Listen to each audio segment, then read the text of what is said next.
However, their bias does not mean we should distrust their record. An innocent man accused of a crime may have a deep interest in proving his innocence, but this bias is not a reason to dismiss evidence he produces.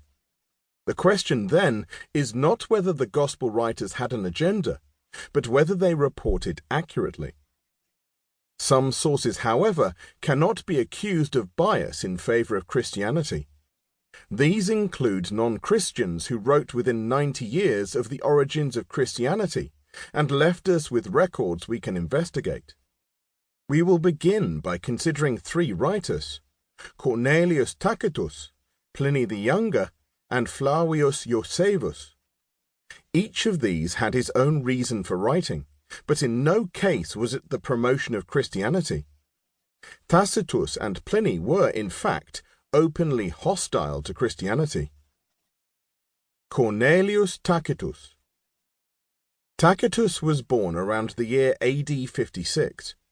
He held a series of distinguished Roman offices, including being a senator and a consul. He is now most famed for his writings, which include those in Table 1.1. Tacitus certainly had biases. He recounted history in order to give moral instruction, praising those he approved of, and often applying a whole armory of rhetorical strategies to damn those he disliked. However, his ability to record factual information is first-rate. He could accurately describe remote places he had never visited, and was the first to provide literature on the lochs in Scotland. He appears to have had access to sources that allowed him to relate detailed stories from more than 4 decades before he was born. We therefore have little reason to doubt the broad facts underlying his account of the early Christians as found in his Annals. To quote the Oxford Companion to Classical Literature, "The Annals in particular show Tacitus to have been one of the greatest of historians, with a penetrating insight into character and a sober grasp of the significant issues of the time." Tacitus wrote about the Great Fire in Rome, which occurred in July AD 64. He told of how it was thought that the mad Emperor Nero had started the fire, and yet blamed the many Christians then in Rome, accusing them of arson. In his career in Rome, Tacitus would have been able to talk to many adults about its events and to have access to Rome's official records.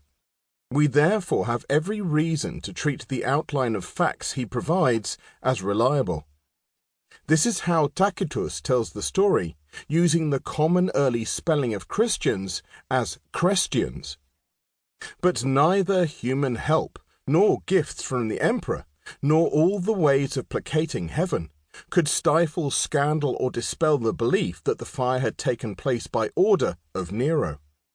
Therefore, to scotch the rumour, Nero substituted as culprits and punished with the utmost refinements of cruelty a class of men loathed for their vices, whom the crowd called Christians. Christus, the founder of the name, had undergone the death penalty in the reign of Tiberius, by sentence of the procurator Pontius Pilatus, and the pernicious superstition was checked for a moment, only to break out once more, not merely in Judea, the home of the disease, but in the capital, Rome itself, where all things horrible or shameful in the world collect and become fashionable. First, then, the confessed members of the sect were arrested. Next, on their disclosures, vast numbers were convicted, not so much on the count of arson as for hatred of the human race. And derision accompanied their end. They were covered with wild beast skins and torn to death by dogs, or they were fastened on crosses, and, when daylight failed, were burned to serve as lamps by night. Nero had offered his gardens for the spectacle, and gave an exhibition in his circus, mixing with the crowd in the clothes of a charioteer, or mounted on his chariot.